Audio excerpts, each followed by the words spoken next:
All right, good morning, and thank you for joining our session. We appreciate the early risers here in Leipzig who have come.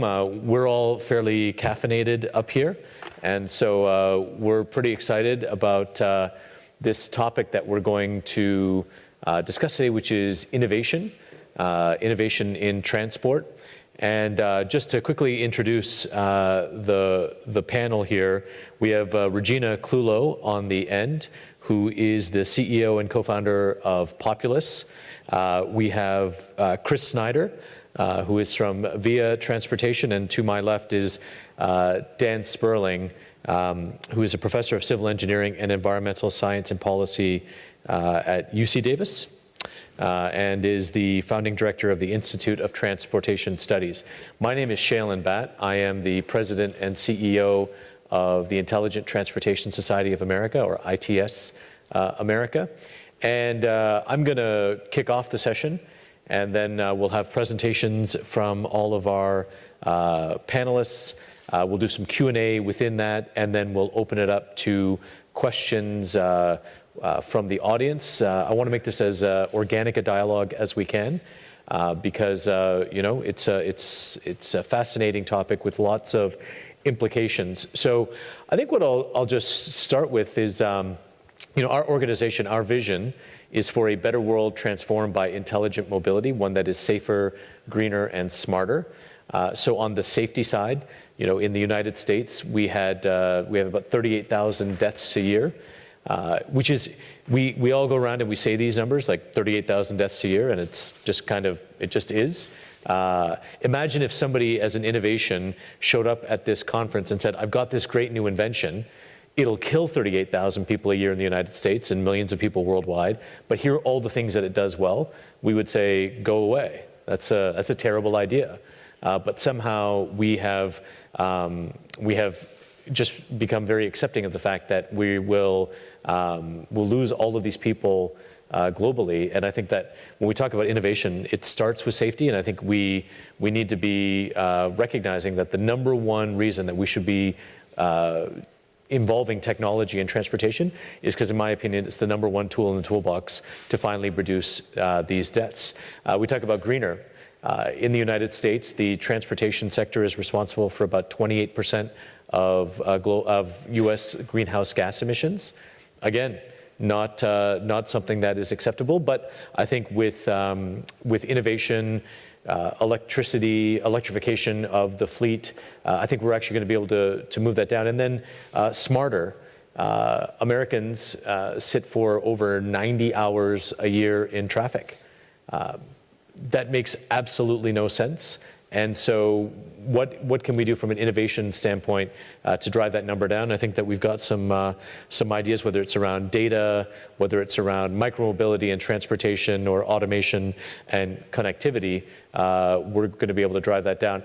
Just to give you some of my background, so before I became the CEO of ITS America, I was on the public side. I got my first big job in transportation in 2005.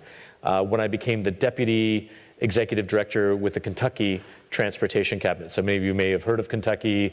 You may have thoughts about what that is, horse racing or whatever it might be, but it's a pretty big state in the middle of the United States. And in 2005, innovation in transportation for me meant, you know, we could do things like toll transponders. Right? So we could take people out of toll booths and we could let you pay with a transponder in your vehicle. And ITS at the time, we were putting up big signs on highways that would tell you it will take you 60 minutes to get to Nashville, or it could take you 90 minutes to get to Nashville if traffic was bad. And that was what innovation represented.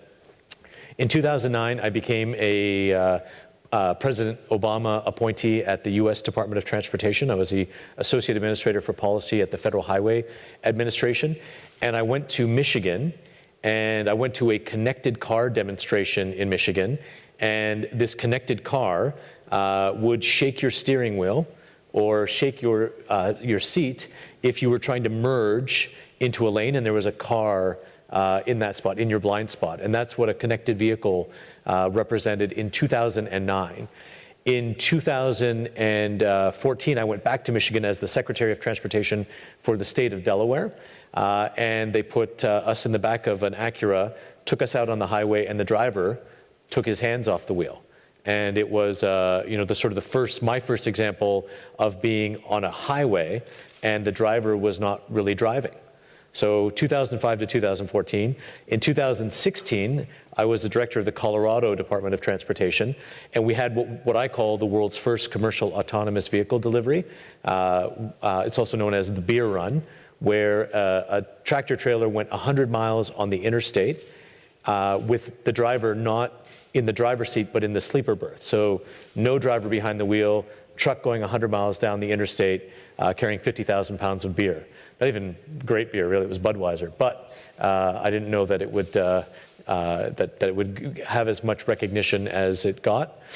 And now we find ourselves in 2019, and we have these concepts like big data. We have concepts like predictive analytics, machine learning, operating the system much more efficiently than we ever have. And I give that context because my career in transportation, that's about the last 15 years. In the last 15 years, we've gone from signs over highways to cars driving themselves. And so from a public sector perspective, how do you hope to keep pace with all of this innovation? How do you stay ahead of the curve? We have ministers here at this conference. In the United States, we often think about things in 4-year presidential cycles. Governors get 4 years and they've got to be up for re-election. And then here comes a new, director of transportation. How do you stay ahead of things when the pace of change has been so rapid and is only getting faster? I spoke here in Leipzig in 2013, and much of the conversation at this conference was about, I talked about performance management. How do we maintain the system? Because that's the number one thing. We're having too many potholes, the bridges are not being repaired. How do we get funding for transportation? That's still a big problem, but out of all of this comes technology, and how do we deploy technology more quickly? So I think that the future is very exciting. We have a great opportunity, again, to reduce fatalities, to reduce greenhouse gas emissions, and to operate the system more effectively. And now we're going to ask our panelists how, either from their perspective, what the future looks like, and how they think that we can achieve that. So we'll start with Regina, who's going to give us a presentation, and then we'll go down the line. Regina. Thank you so much. It's great to be here.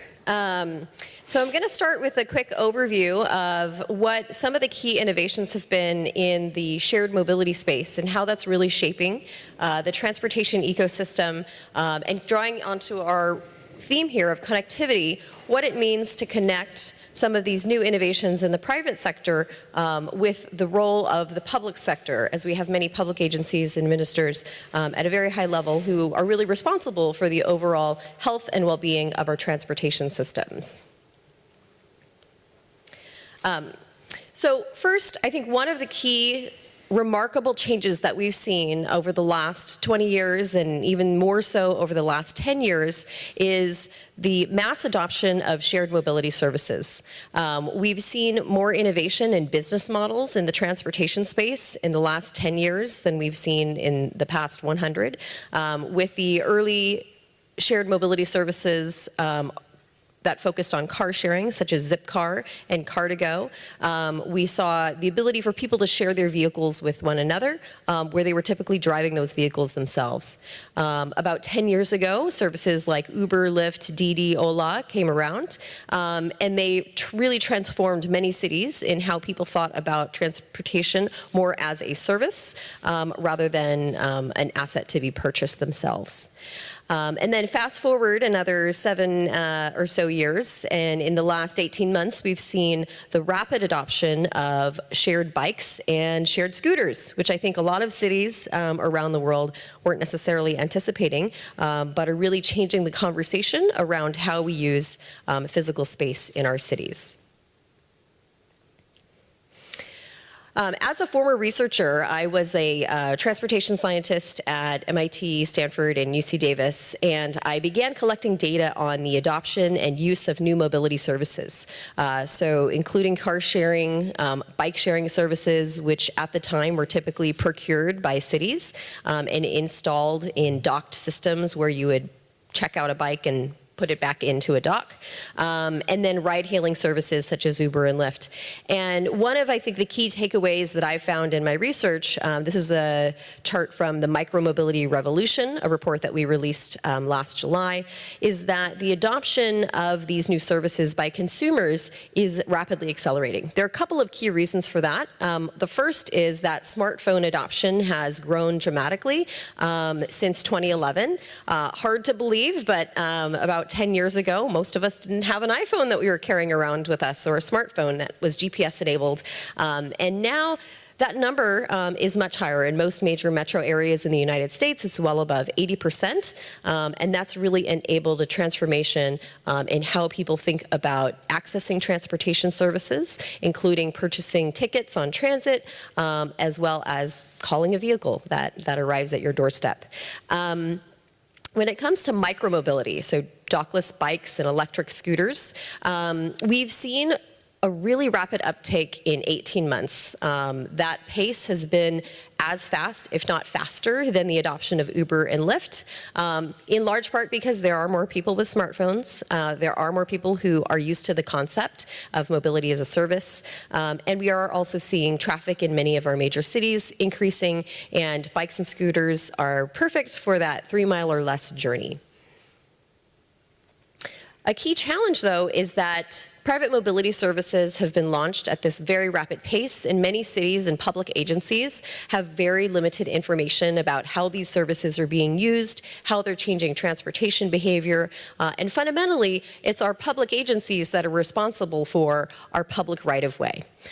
Who gets to access and utilize our streets, our sidewalks, and our curbs. And so one of the key solutions, we believe, is accessibility and transparency with data so that the public sector can really effectively manage that public right-of-way.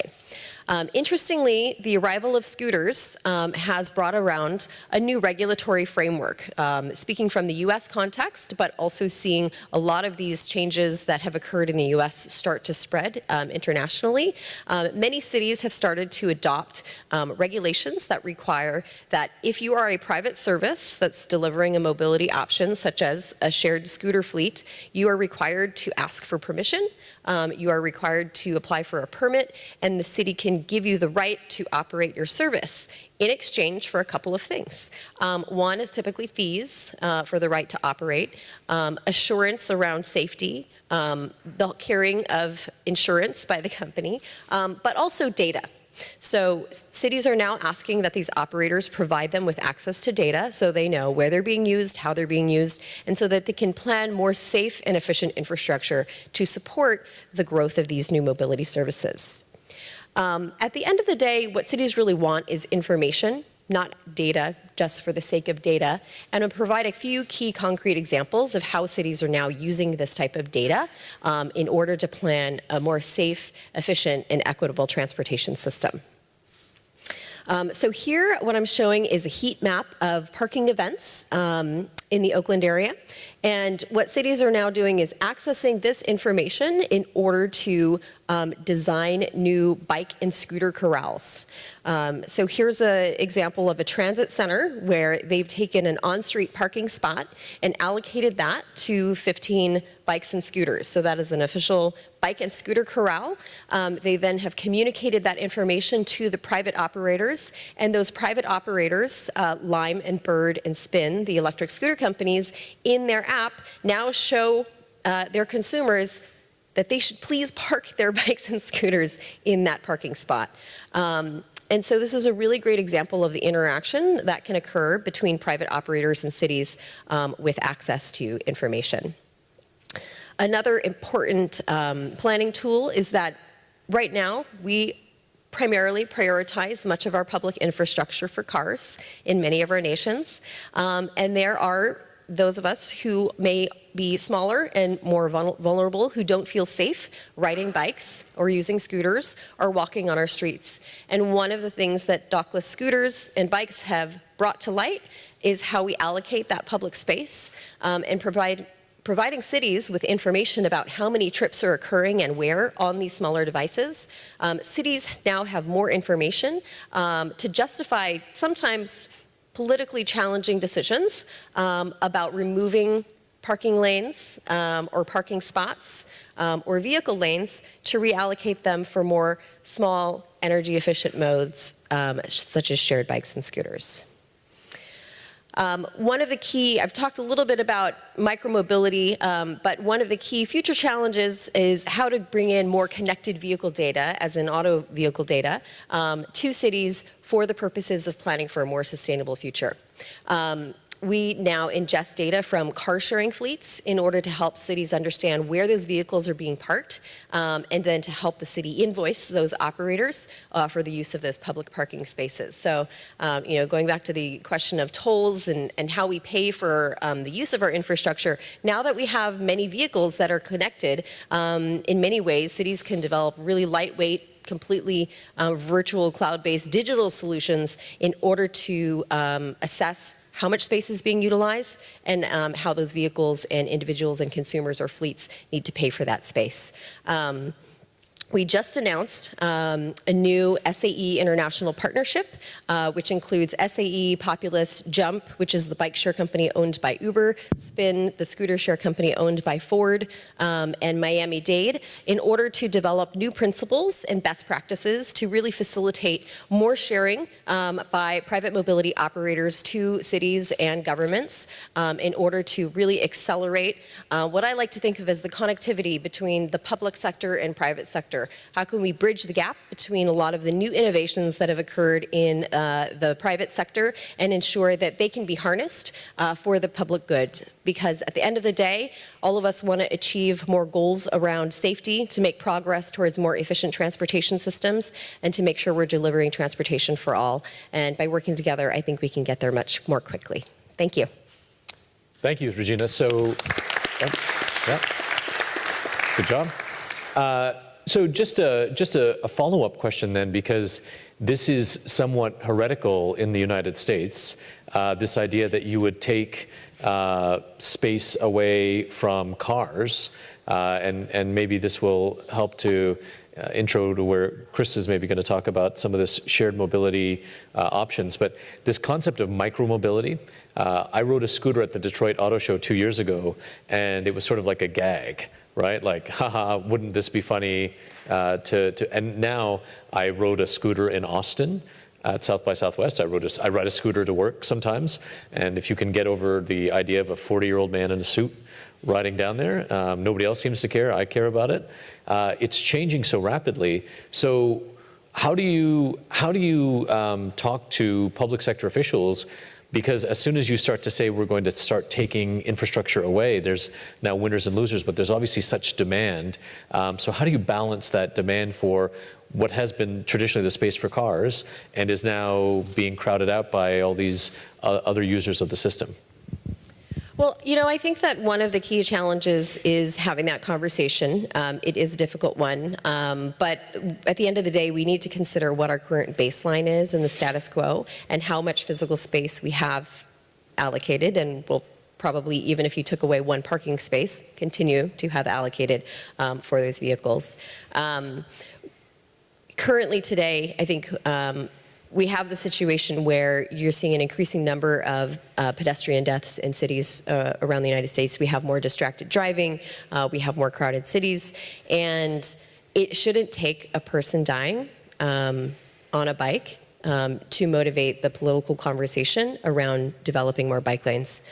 We had a young woman who worked for technology companies in San Francisco who was riding a bike, a shared Ford Go bike, downtown, and she was struck in a place where the Bicycle Coalition had been advocating for years to make safer. And after she died, they made immediate change, but it shouldn't take a person dying to make that change. And I think that one of the opportunities now with access to more information and more people calling for safer roads, for more sustainable walking, biking, and other active transportation services, we're seeing a more, I think, productive conversation and more change start to occur in cities about how we allocate our public space. Yeah, I think Halloween in my neighborhood in Washington, D.C. is a big deal, and I was out there and I actually took some pictures this year where there's massive congestion on the sidewalk with kids and, you know, some people pushing strollers and some people being forced to walk in the bike lane. And at the same time, there's this 60-foot right-of-way with, you know, 12 feet of asphalt in each direction for travel lane, and then 12 feet in each direction for cars just parked, just sitting there. And you sort of have this sense that this might have been the way we've done it before, but maybe it's not the right way. So how can cities harness this data that's out there, or is there a model for connectivity? How do we connect the cyclists, the pedestrians, the vulnerable users of the system so that you know, they can be recognized by some of these vehicles, or they can be better protected? So one of the ways that we're now seeing cities start to think about micromobility services and reshaping their streets is by developing more protected bike lanes. So with physical barriers that allocate more concrete, more substantial space to those services. And I think that's a really important development. The other is we are seeing a lot of cities start to understand how these new shared bikes and scooters are being used. Are they providing first and last mile solutions? They are of kind of the right distance to help serve as first and last 1 mile to 3 mile trips. And then sometimes in smaller cities for the entire journey.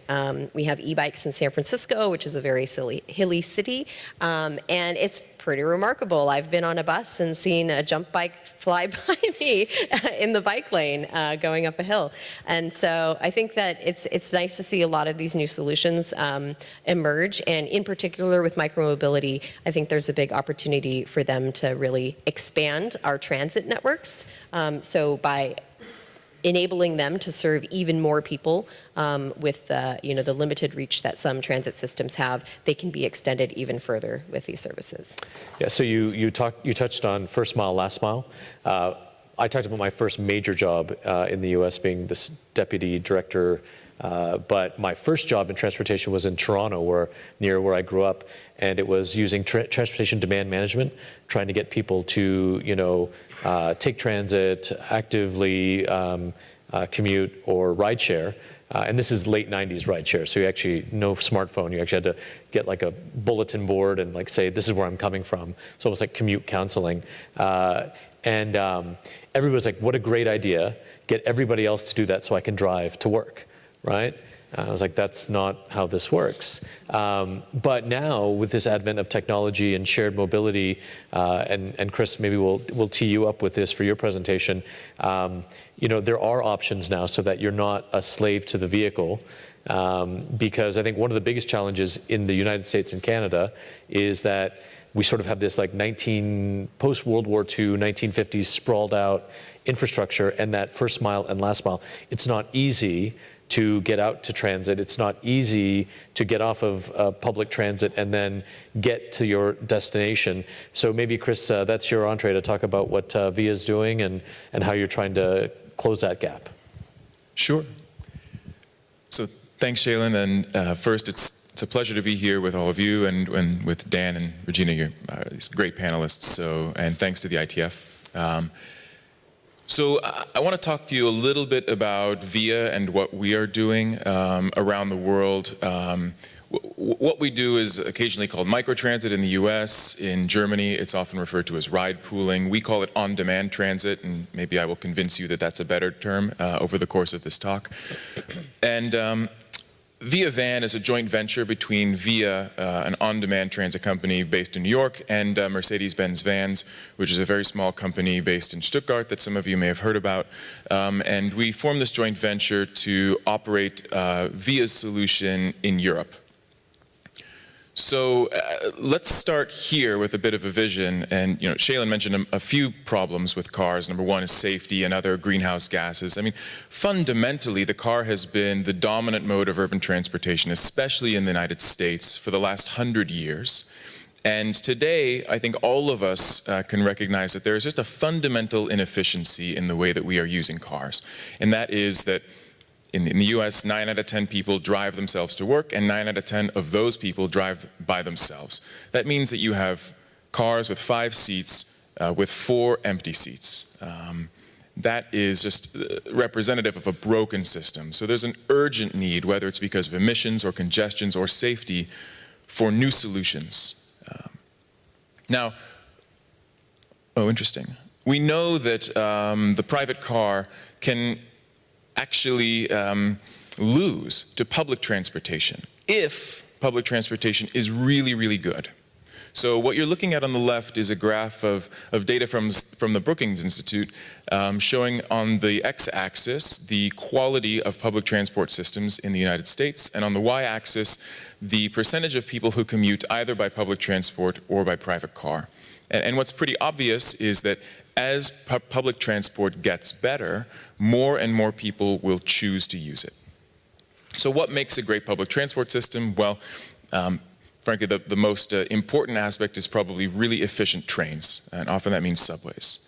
So why can't we just improve the public transport, especially in the United States, so more people will choose it and instead of the private car? Well, one problem is that the best mode that we have, subways, are incredibly expensive to build. The Second Avenue subway in New York, where I live, costs something on the order of multi-billions of dollars per mile to build. It also took 100 years, by the way, but let's leave that aside. And buses, for the last 150 years, have failed to provide the right cost-convenience trade-off to beat the private car. So again, we need a new solution, a new public transit solution. So enter VIA, an on-demand, dynamic, data-driven public mobility solution.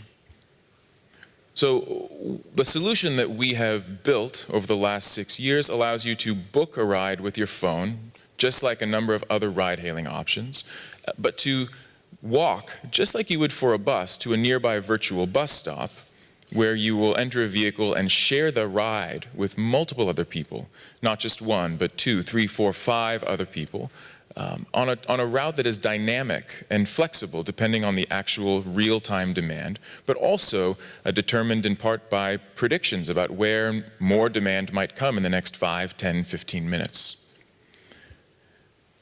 If you look at the difference between existing legacy, if you will, fixed line transport and this new on-demand transit, you see a few pretty obvious differences. What you see on the left is basically a schematic of how many people have access to a single bus line. And the circles represent the walking radius of convenient access.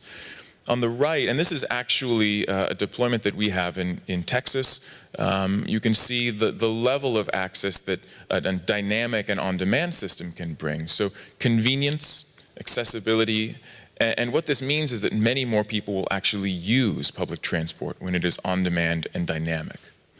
In addition, it's a solution that can be deployed extremely rapidly, and in many cases at a cost that is far lower than the cost of deploying, again, what I call legacy public transit solutions. Now, our vision from the very beginning has been to partner with cities, public transit agencies, public transit operators to enable these public mobility solutions in cities. So whether it's in London or Arlington, Texas, which for decades has been known as the largest city in America without any public transit whatsoever, but where we are now providing a fully on-demand and dynamic public transit system. Or Berlin, which has an amazing public transport system with some gaps, to Sittingbourne, a semi-rural town in the UK where we are providing a first and last mile solution that has become incredibly popular and frankly very efficient. We are partnering with cities, and in fact we're doing this all over the world. So our reach is now global. We have over 60 cities that we are working with around the world. We've delivered over 50 million shared public transit, on-demand transit rides.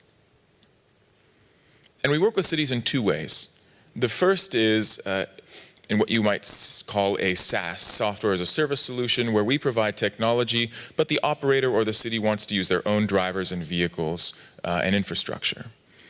And in the second, transportation as a service, or transit as a service, TaaS, we provide the technology, but as well the vehicles, the drivers, the operations, and the data-driven expertise to run an efficient service at scale, meaning across hundreds of vehicles, if not thousands. I wanted to share with you two examples of how we're working with cities in Europe to enhance their public transport offerings. The first is in Berlin, where we have partnered with the BVG, which is the public transit company in Berlin, to launch a service called Berlkönig, which is the world's largest public on-demand transit system at the moment. And we designed this system with the BVG over the course of many months to do two things. Number one, to enhance the existing public transport offer, essentially to provide a new mode alongside the bus, the U-Bahn, and the tram. And in the second, to, over time, reduce the number of private vehicle trips. Now, this is a system that is fully accessible by even if you are using a wheelchair or if you don't have access to a credit card, and that also fills in gaps in the existing public transport network, which, while it's amazing, does have service gaps on nights and weekends. So how are we doing? Well, we've completed over 500,000 rides in our first 6 months, which is a big number and great, but more importantly, over 75% of those rides have been shared between 2 or more people, and 185,000 private vehicle trips have been replaced by these trips. And I think actually the most interesting result of the service so far, and which speaks to the huge potential of solutions like this, even in cities like Berlin, to move us towards a more car-free future, is that when we surveyed thousands of Berlkönig users, almost 3/4 of them who owned a car said that they would be willing to give up their car if they could use public transport and services like the Berlkönig throughout the city in the future. I also want to talk for just a second about a service that we're about to launch in London in cooperation with Transport for London. Now, if you've been to London, you know that London also has an amazing public transport network, but London is also an incredibly vast city, and a number of the outer boroughs have much, much less dense public transport coverage. So the goal that TfL had in launching their first on-demand bus pilot is to take one of these boroughs, and we've selected together with TfL the borough of Sutton, which is a rapidly growing residential but also employment hub, and with relatively poor access, public transit access scores, to design a service to make public transit incredibly convenient. And this will launch next week. I'm very excited about this, and I think it's just an example of how even in cities that have invested tremendously over the years to build excellent public transport systems, still need to do more if we want to beat the private car. Very quickly, what happens when you launch these sorts of services? Number one, obviously demand goes up and the utilization of the seats of these vehicles, of your assets, goes up. But more important, the customer experience is significantly improved. So more people feel inclined to use public transport, and then the cost of the ride reduces as well.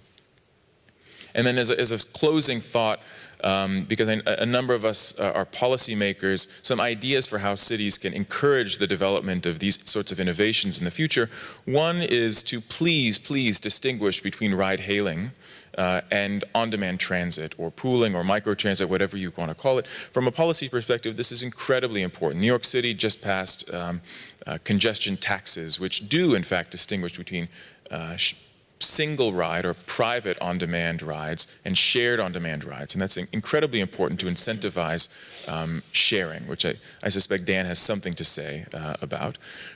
Number two, I think it's important to get the public sector behind these sorts of innovations and to provide support for cities to try these new solutions. And number three, cities can also utilize public-private partnerships and have the private sector take on risk in launching these new solutions. The cities don't have to take on the risk entirely by themselves. And we as a company have done this dozens of places around the world and are actually very happy to do this because we believe so strongly that on-demand public mobility solutions are a huge part of the future of urban transportation. So thanks.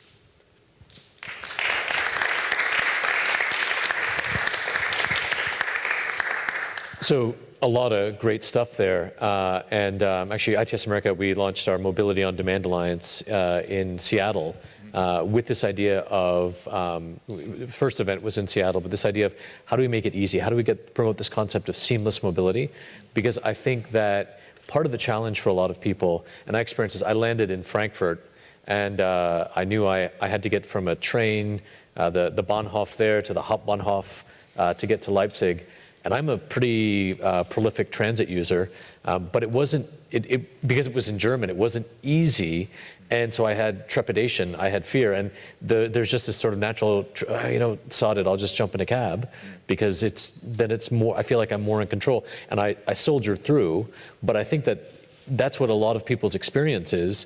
And it's great that if you give them a better experience, I agree with you, I think that they will do it more. As someone who's run transit in the US, I think we approach it very differently. And I think from the wrong point of view, the thing we always get hit with is, what's your fare box recovery, right? People say, well, in order to fund transportation in the US, we should stop subsidizing public transportation and put that money into roads, as if roads themselves were not subsidized in some way. And so I love this idea. Let me just follow up with a couple of questions.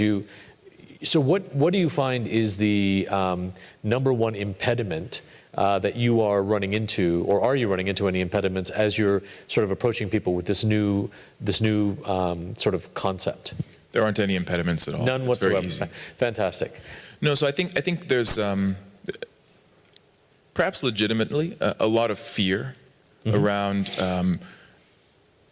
embracing a new technology-based solution for public transit. If you are a transit company or a city, part of that is to do with the idea, and I think this is true in Europe in particular, where there has been a tremendous level of investment in public transport, that if we bring on a new mode, it could cannibalize our existing service, our existing ridership.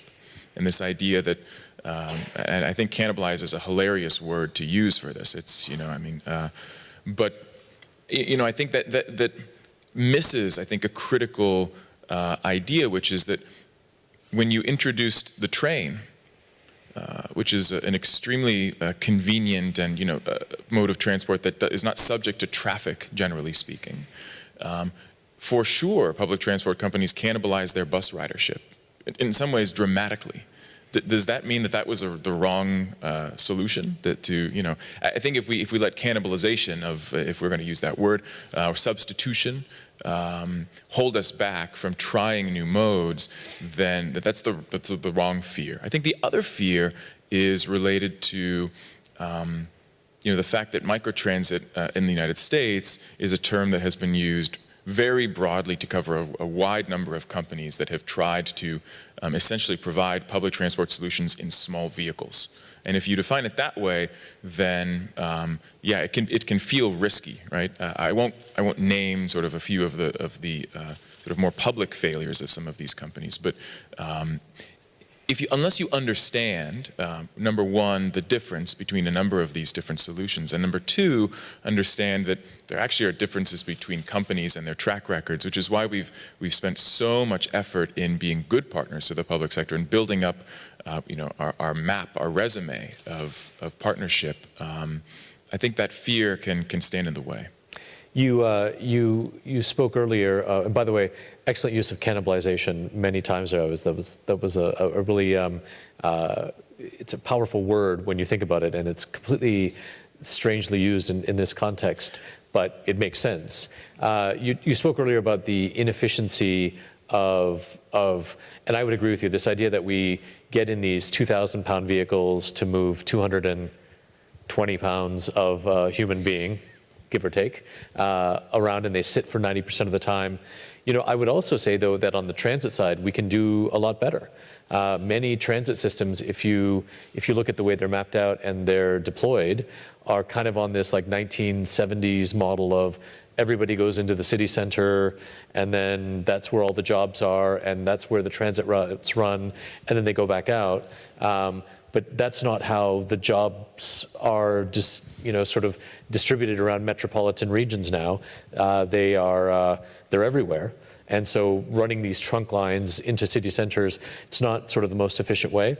And then the other thing that you touched on that I'd just like to elaborate on, we talked a lot about the cities, but many ministers and folks are responsible for the entire region or their entire province or state. And you had mentioned the rural piece earlier. So outside of cities, how does your service sort of respond to that rural demand?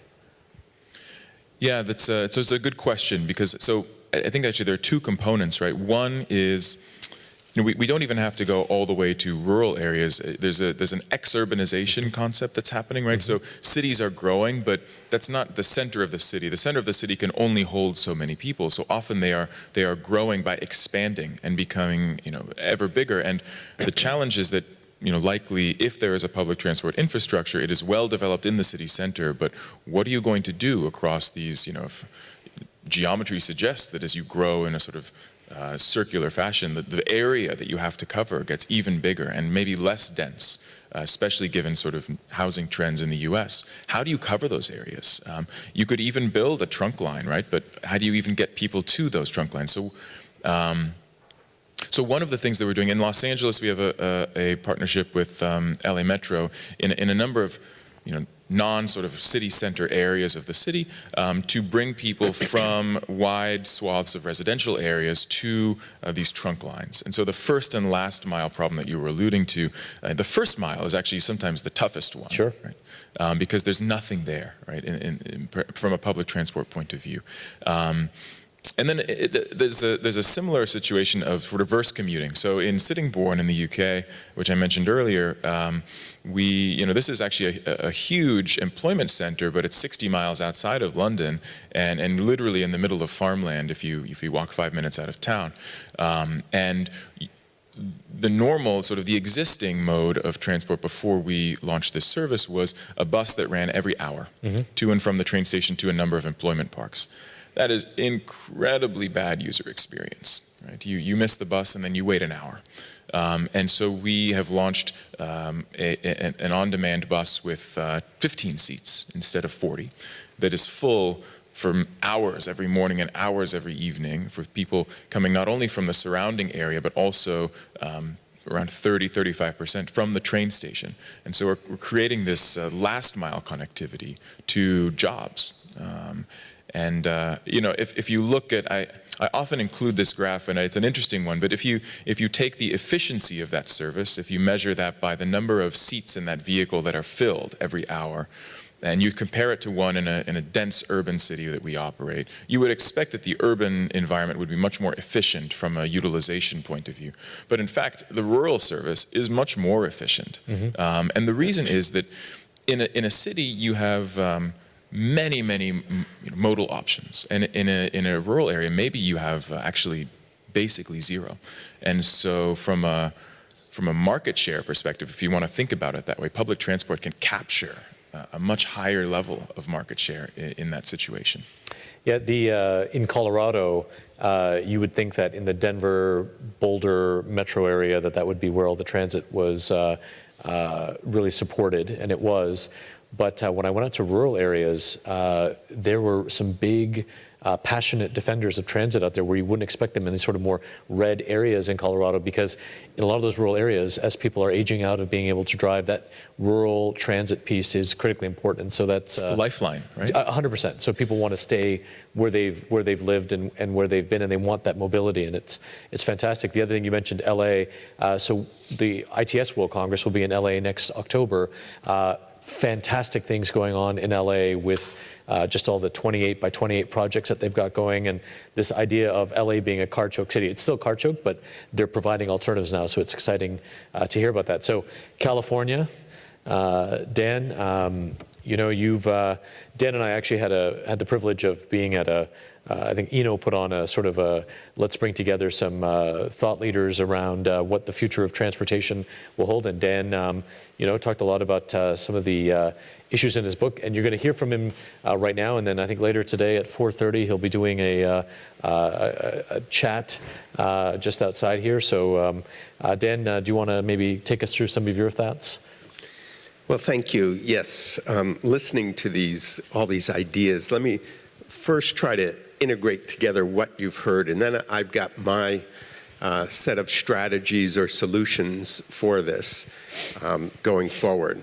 So I think the first thing I want to say is that we need to acknowledge we have a crisis in transportation. There is this kind of thinking that, we're muddling along and it's okay. It's not okay. Maybe a few years ago it was okay because we didn't have all those innovations and all those changes we're talking about. So a lot of us were kind of quiet about it. We weren't very critical because we didn't have any better ideas. But now, there's so many good ideas about how to improve transportation. So, just think about it. What we've created here is a transportation system, a car-centric transportation system, started in Los Angeles. So I'm from Northern California, not Los Angeles, but I am very familiar with it. And it's migrated,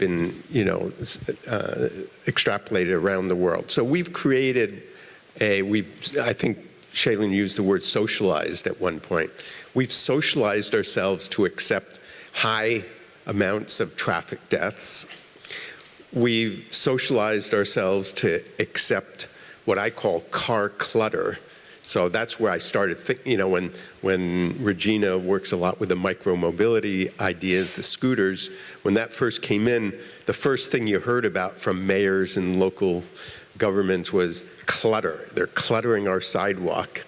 And I just happened to be in The Hague at the time riding a bike around. And I'm looking in The Hague, and there's bikes everywhere, on the sidewalks, against the storefronts, against the poles. And if it was American had gone there, they would have said, oh my God, this is so much clutter. But in the US and in most of our cities, the cars are the clutter. And so that's another way of where we've come to accept what we have here. Of course, climate change, vehicles are the biggest source, certainly in North America. And I think globally, not yet. I think it's second. But transportation is the one sector where it's increasing its greenhouse gases. We have equity. We've created a system that marginalizes so many people because, not just the rural areas, but the suburban areas. People, if you don't have the income or you're physically disabled, you don't have access to much of these services and activities of our society and our economy. So it just goes on and on. We've really, in many ways, we've screwed up. And the car was great in terms of what it did, but we've gone way too far with it. And so now I think a lot of what this discussion is how do we capture all these innovations to create a better, more sustainable transportation system, and better in every way: equity, safety, cost, environment. So, Regina talked about the public-private sector tension. I think that's really central to everything we talk about here. The private sector is racing along. They're the ones doing the innovation, and the public sector is trying to figure out what to do with it, how to incorporate it, how to manage it, how to regulate it, curb space, road space, access to airports, sidewalks. And it's very disruptive. And the first big disruption has been, less so in Germany where there's more rules, but taxis. In the US, taxis have lost half of all their ridership in the last 7 years. Imagine that, a whole industry losing half of their business in 7 or 8 years. And so almost every taxi company is either bankrupt or in deep financial trouble in North America. And transit and there's a whole series of industries that are on the cusp of being disrupted. The car industry, the oil industry, insurance, aftermarket parts. I mean, the list is just so long. And so Chris came up with one set of the solutions, and what some of us call microtransit, ride pooling. Ride pooling is a good concept, but I like to generalize it a little bit more. I use the word pooling because I think that is key. What we're really talking about is increasing the utilization of our vehicles and of our space. And the microtransit type ideas, the demand responsive small buses can be a key part of that, and hopefully will be. So let me put all that together, come up with my list of strategies for solving all of this and moving forward. So I think strategically, the number one priority, and this is a little bit more for North America, but it's also here outside the dense inner cities, the number one strategy is to increase choice. We've created a transportation system where choices have atrophied. And in many places, as Chris was just saying, there is no choice except for the car. And if you don't have a car, then you're, really in trouble. And so when I say choice, we're talking about the dockless scooters and the dockless bikes and the dockless electric bikes, talking about these microtransit ride pooling services, talking about the Uber and Lyft and Didi and BlaBlaCar type services that have come into being. And I would note, all of this has happened in the last 10 years, and actually most of it in the last 5 or 6 years. So you go back to the tension with the public sector, it's like no wonder that, because all these innovations are happening so fast, and because, as Shailin said earlier, we've seen so little innovation for so long, a lot of our public sector got, maybe not complacent, but actually in many cases atrophied, because certainly in the United States, we just kept taking away the funding for a lot of our cities, and so and our transit operators. So they've actually atrophied over the years, and now we're telling them, not only do you have to do your job from the last 50 years well, now we're giving you a whole bunch of new jobs and new businesses and new technologies to deal with. So, one of the big insights, I think, is we've got to figure out how to help our cities and our local governments manage this process going forward. Okay, so it's choice is number one, and part of this is connecting up, integrating these choices with conventional transit better, and that includes the, via and microtransit ideas. It needs better ways of dealing with the first and last mile, and incorporating all of these. So I should note that 3 months ago I went carless. Now I do live in the city of Davis, and we have lots of bike lanes, and so I walk and bike everywhere local, except when it's raining really hard. But it does point out that I've had to, even in a place where it's relatively easy, there are lots of challenges. And when I'm doing longer trips to places that aren't well served, how do I deal with it? And I have to make all these decisions. Am I going to get a one-way car share? Can I get to the train? And so there's lots of choices, whereas with a car, we just get in our car and it's very simple and straightforward. But what I've learned is it's not so simple and straightforward. We've become accustomed to it, and so we think it's simple. Little accidents, the windshield breaks or the headlight goes bad, it leads to a whole set of hassles on how to deal with it. And parking, and there's a lot of things. What I've come to learn is I love being chauffeured. I love the local micromobility of the exercise and getting out, and then I love being chauffeured for everything else. All right, let me go more quickly. So number one is choice, and that's why So I've been, because of the book I did a year ago, Three Revolutions, I've been spending a lot of time talking to mayors and city councils and NGOs and so on, as well as Uber, Lyft, Jump, and so on. And what I've learned from that is that there is a kind of lack of appreciation of these changes happening. And, when I talk to a mayor and I say Uber, their first reaction is congestion, traffic congestion, pollution. It's all negative. And our challenge here is to change that whole discussion, that whole paradigm, and to think about, okay, where are the opportunities to do it better? And that's how so I'm kind of biased in the opposite direction. I say we need choice.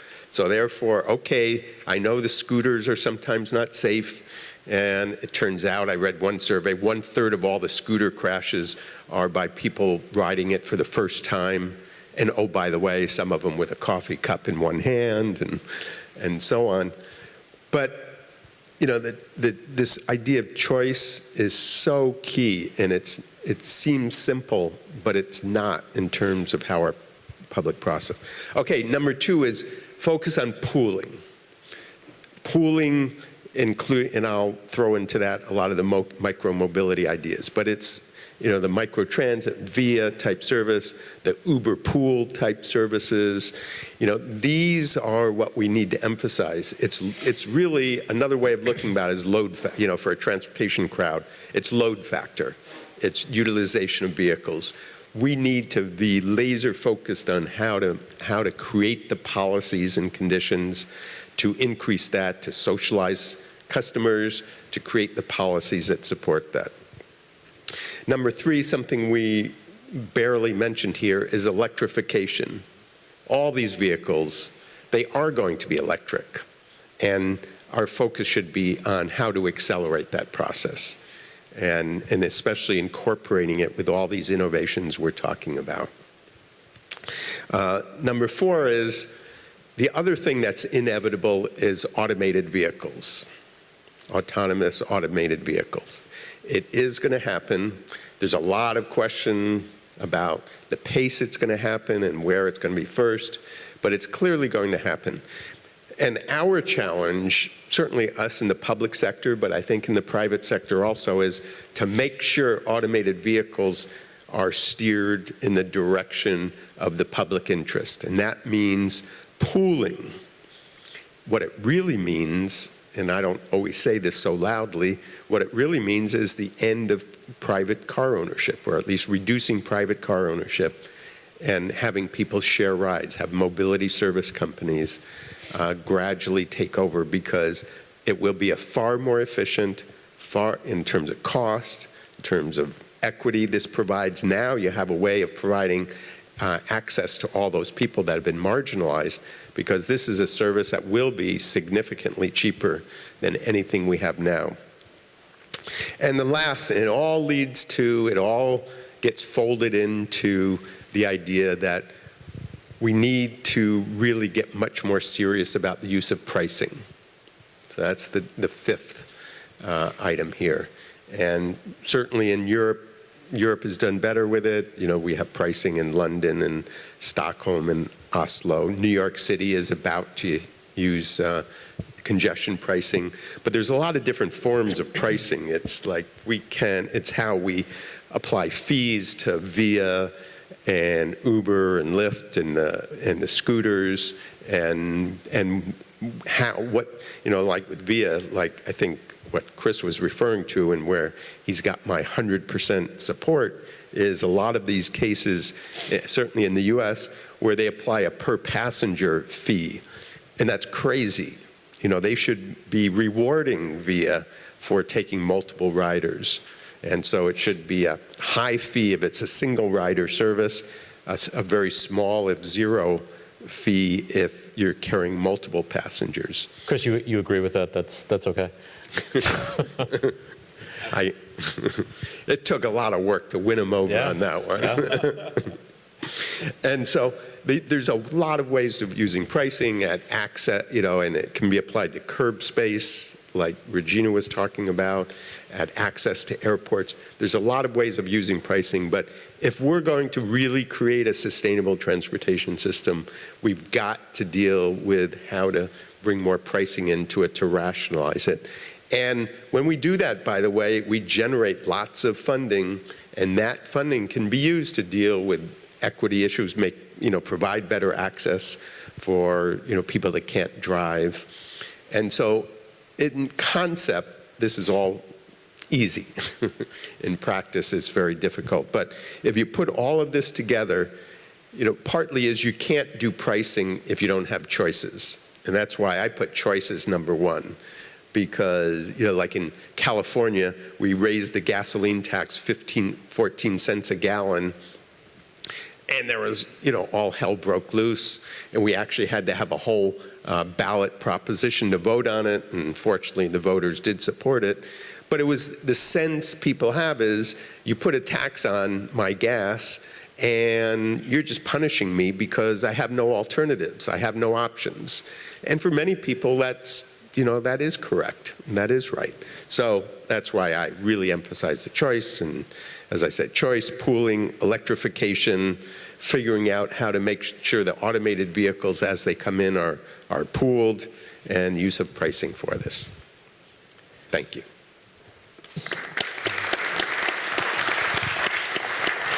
So Dan, you touched on just a lot of hot button topics there. So let me just zero in on a couple on this pricing piece. I think that you're never going to get away from this sort of car-centric society without properly pricing the fact that, our transportation system, particularly in North America, is massively overbuilt except for certain periods of time. So we go out and we widen roads, but now this might not be true in the LA area, but between 6 a.m. and 9 a.m. and then 3 p.m. and 7 p.m., the roads are congested, and the rest of the time they're perfect.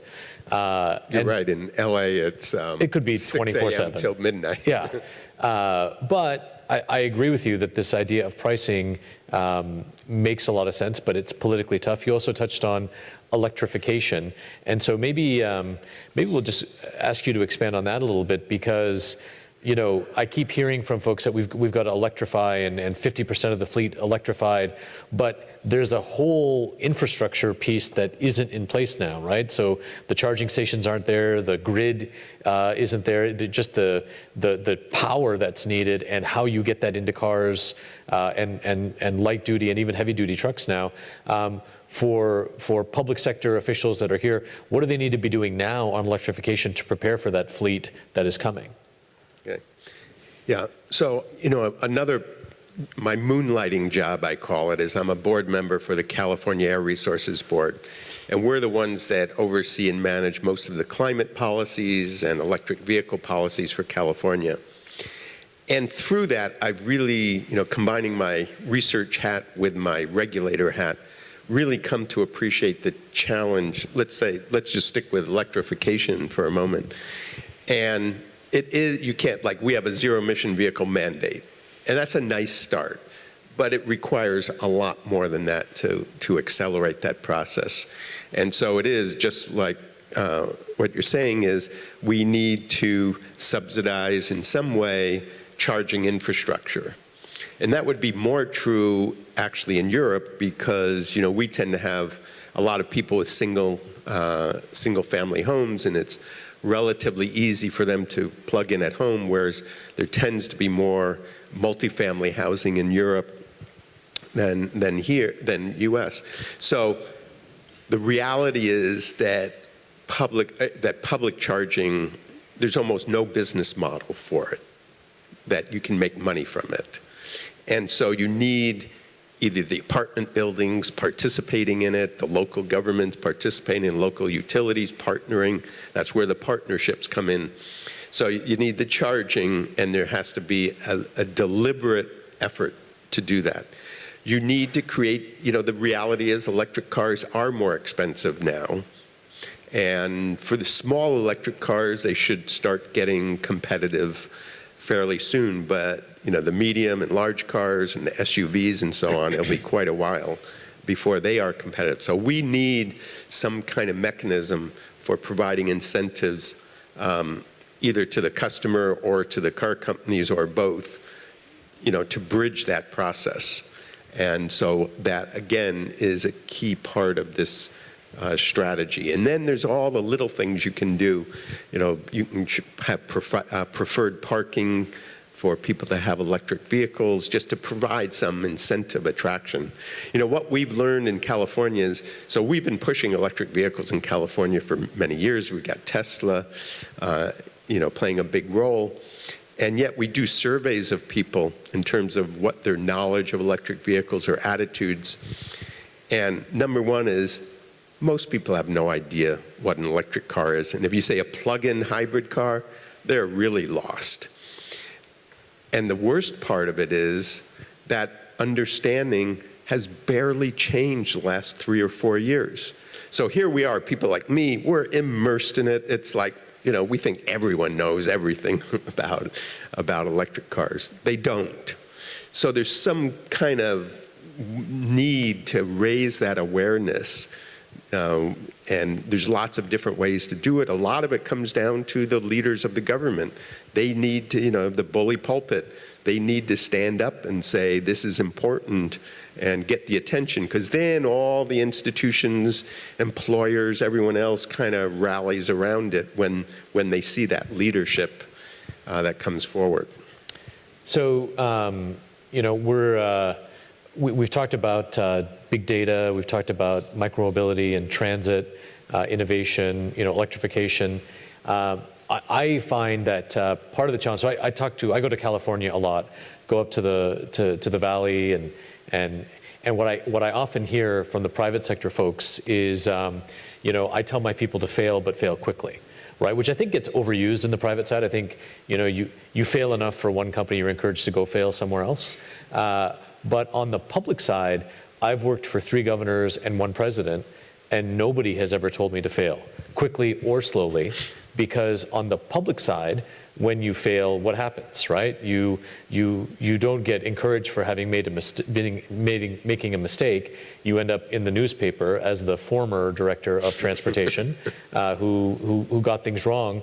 And so, when we talk about innovation, I'll open this up to anybody, how do we provide protection for public sector agencies, ministers of transportation and others who want to be bold, who want to take a step? How do we provide them some cover, or what can we do with these public-private partnerships to encourage them to be innovators so that we're not atrophying? So I'll jump in and take that. I think one of the really big challenges that I've noticed, I did a PhD in transportation approximately 10 years ago.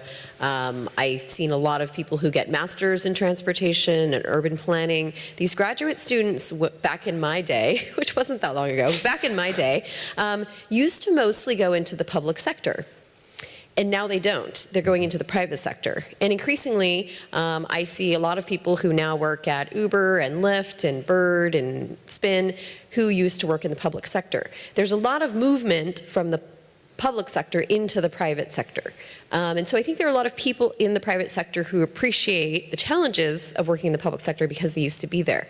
The opposite tends to not be true. I know very few people who work in the public sector who used to work in the private sector. My idea is, I think there should be sabbaticals for people who work in the private sector to work in the public sector to kind of shake things up, but who aren't necessarily career public sector employees. So if they fail and they get booted, they might not care so much. I love that. Like, make them go and you've been banished from the company. It is a good thing. Actually, you see companies like Ford and others who are there's some folks who are embedding in these agencies. So it's a good way to blend that sense.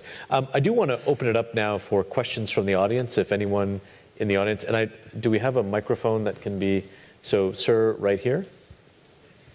And if you'll just give your name and where you're from. Thank you, and thank you for a great session as well. Tom Cohen from UCL in London. Looking forward to your launch in Sutton, but beware, Chris, researchers such as me will be skewing your ridership figures for at least a few weeks. So 38,000 Americans are going to die on the roads each year. A great many more will die because of physical inactivity. And we haven't heard about the public health side of transport so far today, unless I missed it. So I'm interested to hear the panelists' view on that aspect, particularly because things such as VIA, which sound so good in terms of congestion busting and relieving the inadequacy of public transport, might well take away those all-important walking stages which could be keeping certain people grumpily alive. I suppose since you mentioned us, I should respond for a second. So okay, that's an interesting point and a fair one, right? If there's modal shift from walking or biking to anything that's motorized, you obviously have a reduction in physical activity. Let me start from the other side, though, which is a significant portion of our ridership in New York and frankly across the world are elderly people who have limited mobility in the first place from a physical point of view. And one of the challenges that they have is that, for example, in New York City, getting down into a subway or can involve many steps, many flights of stairs on both directions, and it's a huge challenge. And so services like ours, which are not only on demand and convenient, but also affordable because they're shared, can be the difference between them getting around at all, which is a different kind of health impact, right? A sort of a socialization health impact, or not.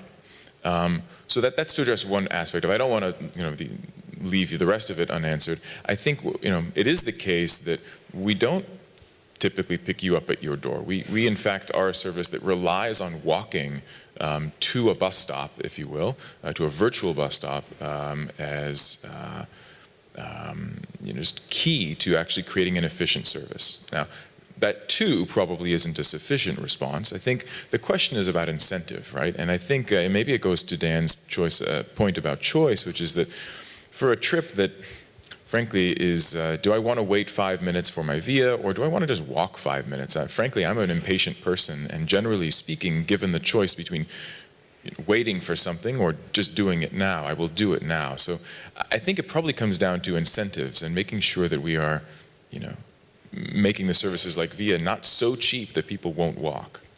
Yeah, I think the reality is the baseline, once you get outside of the dense inner cities, the baseline is the car. And what we're talking about is a whole proliferation of services which can include or should include walking and biking, but even the electric bikes are now, most of them are pedal assist, so you do have to do some exercise with them. And actually, in like San Francisco and cities with a little bit of hills, or in my city where it's really hot, we do appreciate a little boost once in a while so we don't get too sweaty. And then even the Uber Pool services Uber Pool has created another service, and I think this is the future, is that if you say you'll walk up to 2 or 3 blocks to get it, then you pay a lower fare. And I think going forward, that's probably going to dominate for these pooling type services, which is also, the story that VIA is telling. So public health is absolutely important, and we want to do everything we can to encourage. I have a little cartoon, a photograph that I often use to highlight what you're saying. It's a SUV with a person driving down the road, and they have a dog on a leash walking outside the car. So the person is walking the dog or driving the dog and not getting the exercise herself, and of course using up oil and greenhouse gases and all the costs. So that's kind of to me that epitomizes what the baseline is. It's a little playing off of it, but that's how extreme it is. So almost all these things we're talking about are a step in the right direction in terms of public health. Pun intended. Chris, did you want to? Oh, I can just chime in. I think that one of the big challenges with regards to public health and how we think about transportation is a land use problem at the end of the day. If you build for density, if you build for walking and biking, people will walk and bike. And sure that if you look at the research, as I'm sure you've done, with multimodal transportation and dense cities, you tend to see lower rates of obesity. And that's, I think, one of the key challenges is really connecting a lot of our transportation decisions and planning choices with how we've decided to allocate our public space. Yeah, we in a couple of places where I've been, having the public health people, whether it's issues around obesity or diabetes or some of these issues, getting people to do active transportation makes a lot of sense. Doing things like walking school buses to get kids to school, we've done those. It is incredibly important. I think I would say that if you go outside of the dense urban cores, 94% of trips are by car. And so I don't think we're cannibalizing people are not doing active trips right now, but they do need to weave that in. I also think, going back to what Regina said earlier about reimagining what the cities look like, I think that part of the challenge for a lot of Americans is they don't feel safe getting on a bicycle. Because the streets are pretty much still car dominated. And we can find examples of cities around the world. San Francisco is starting to do this a little bit, where you are now protecting those bike lanes and segregating that traffic so that people feel safer and they'll do it more. Other questions? Was there one at the, sir, right in the middle? Thank you. Thanks, this has been fascinating. A few different people have mentioned the issues associated with suburban travel as opposed to urban travel, and I notice it's a U.S. panel, incidentally, but so that's kind of affected some of the conversation. But even in Europe, I think, suburban travel has a lot less multimodality. It depends where, but in some cases there's a lot of car dependence. And I'm curious about the VIA experience and in general, ride-sharing types of efforts in suburbia where the car really is king. And, I just don't know how you're going to get people out of their own car. It makes a lot of sense for anybody who is mobility challenged, but it's still sort of the cheapest, and as Dan was saying, the default option to just go out and get in your own car and go places.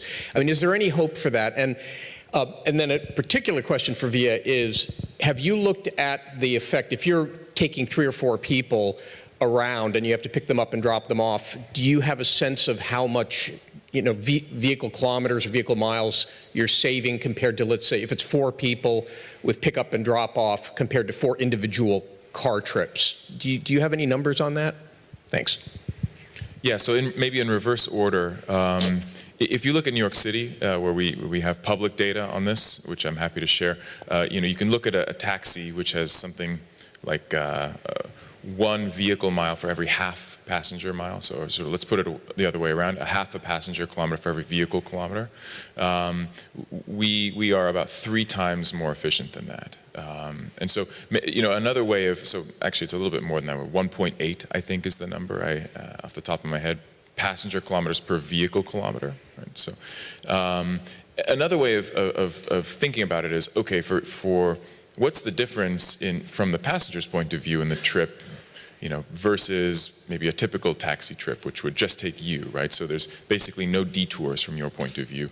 And what we find is that, in a typical 20-minute trip, you're talking about a 1 or 2 minute difference, right? And so part of the way we're able to enable that level of kind of minimal detours is by asking you actually to walk to the vehicle, right? So the idea is to make the vehicle drive as straight or a direct route as possible, and have, by walking to the pickup and from the drop-off point, the passengers are actually contributing to the efficiency of the overall system, if that makes sense.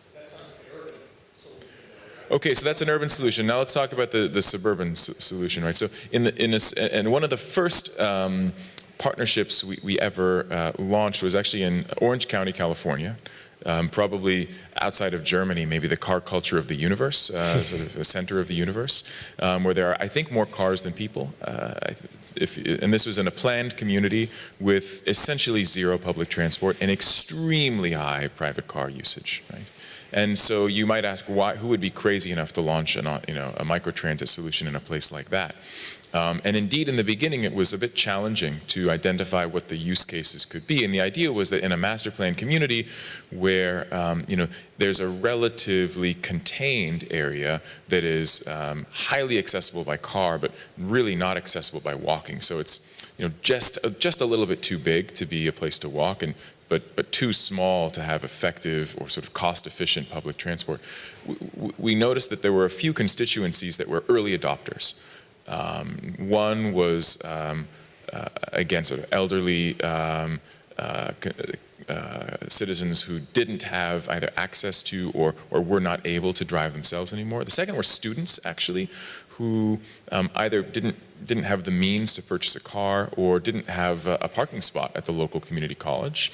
And the third were adults who did have cars but who wanted to go out on a Friday and Saturday night and have a good time and not drive themselves home.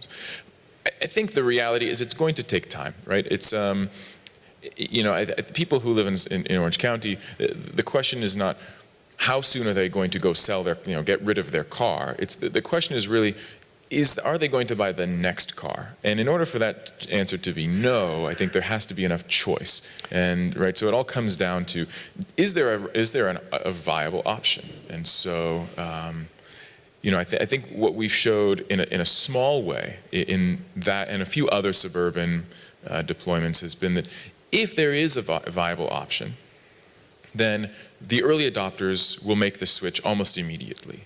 And then it's not that far to, of a leap of the imagination to imagine that, other people would prefer to be chauffeured, just like Dan does. They're not going to sell their Suburban right now. They're very happy with it, thank you very much. But will they buy the next one? And I think that, we're constantly, I think, the victims of being trapped by what we know now and the systems we've grown up with. So I turned 16, I got my driver's license right away because it represented freedom, it represented mobility. I think in the United States, 27% of 16-year-olds got their driver's license last year because that means a vast majority of them are not as interested in owning the car. Now, that might change as they get older, but I think that with more choice, even in those suburban areas, they're more interested in how they get from point A to point B as opposed to necessarily owning the car. Other questions that are out in the audience? Sir. And then sir. Thank you. I'm Yohei Fujigaki from the Odakyu Electric Railway, private railway and transportation company in Japan. And I have a question about how can we call the services like Biaban? I think there are so many different words to call the service like Biaban, such as on-demand bus, on-demand transit, or micro-transit, or shared ride taxi, or ride sharing. So what do you think best describes the service, or what words are inappropriate or misleading to describe the service? It's a good question. So we use on-demand transit, and the reason we use that is because we're trying to distinguish between a shared taxi, which, both from an experience and a technological point of view, is it's kind of it's a sedan, right? It's a smaller vehicle where one or two people might share a trip, right? And sure, so that's sort of taping a pooling solution onto an existing offer. I'm not saying that's bad. That's better than taking a taxi by yourself, right? So pooling in a taxi better than a single person taxi, fine. But the solution that we are enabling is really focused on providing a new mode of public transportation, right? So that means mass transit. Now, okay, mass transit in a bus is maybe 40 people at the best case, and mass transit in a via is 6 or 7 people, right, in one of these minivans. But so then there's a big difference, I think, between that from a customer experience as well as from a sort of cost and efficiency experience from a taxi that is occasionally shared. That's why we use the word on-demand transit. I think microtransit is okay as a term. It's just it's overdetermined, right? So it can mean everything from a fixed route, small bus, to a completely flexible and dynamic small bus, to something else. And so, it's challenging to invent your own terminology to describe what you do, because then you have to teach everybody what it means. But I think it is more descriptive. I just stick with the word pooling because it's not descriptive of a particular service, but it's a strategy. And I think in terms of marketing, the ideas here is we want more vehicles, more people in vehicles, and plus micromobility. So I see Regina reaching over. Plus, dockless bikes and scooters. I was just going to chime in that I think this question of terms and definitions is one that is important as we are trying to develop a common vocabulary between the private sector and the public sector, and for general citizens to understand what we're talking about. There was is an effort through SAE to define a taxonomy or definitions around these terms. So I would encourage folks to look at that, and for private sector individuals and public sector folks to get involved in that conversation, because the more voices that are heard that can help come up with terms that make sense to all of us, the better. Sir, did you have a question in the middle there? Hello, I'm Jonas Bjelvenstam, Swedish Transport Agency. Thank you for interesting panel discussion. It was quite comforting to hear your enthusiasm towards shared cars and new mobility solutions. However, I'm thinking that during the last decade or so, we have been talking very lot of times of these new services, but so far the real disruptive breakthrough hasn't really been there yet. At least according to my view, there still is a lot to do. And I was thinking whether this has to do with the levels of trust in society, where we have to have as a precondition, I think, for car sharing and pooling a certain level of trust to other actors in our society. But nowadays, there are a lot of signs that levels of trust in society are declining rather than rising. You don't trust your neighbor, you don't trust your strangers in society, etc., etc. And of course, this would affect also the willingness, I would suggest, to go into carpooling and car sharing. I'd rather have my car myself, because then it's more safe for me. So it's more a question, is there an impact of trust on pooling and car sharing, do you think? And if so, how can we change that fact? Can we do a little survey here? I want to kind of separate out the Europeans from North Americans and see how the experience differs. So, okay, how many Europeans are in the room? Okay, of those, keep your hand up. How many of you have used one of these new mobility services? It looks like about 3/4 or so, half to 3/4. Okay, now the Americans, raise your hand. How many Americans in the room? Okay, not very many, a small set. But how many of you have used these mobility service companies? Keep your hands up. See, everyone, when I go to meetings in the US now, certainly that includes a lot of young people or professional people, it's like 95% are using these services. And what that means is they are getting in the car of a strange person. Most of us thought that would never happen. It's like because of that trust issue and security issue. And so I think part of it is, the answer to your question is, everyone has a price. So in this case, it's providing such a better service than anything else they have available.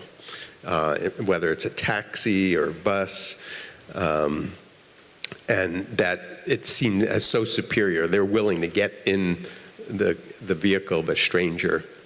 And the companies have built into it some kind of security measures. So, you rate the driver rates you, and it does a pretty good job of tossing out problematic riders and problematic drivers. But the question of trust is also a question of price, cost. And you sit on that airplane squeezed in next to people that are smelly or talk too much, and and we're putting up with that, right? So I think we're just about done, and I think that's a great way to sum it up. I'll just maybe close with something a little different. The other day we were going to fly to Chicago, and my wife asked me, should we rent a car? And then, are you going to rent the car and rent the hotel? I said that to her, and she was like, no, we'll just Uber in from the airport, and we will Airbnb. And those are two verbs that were not nouns 10 years ago.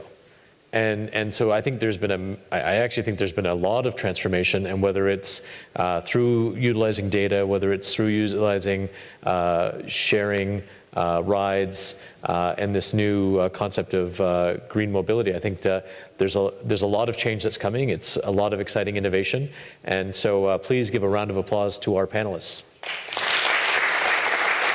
Thank you.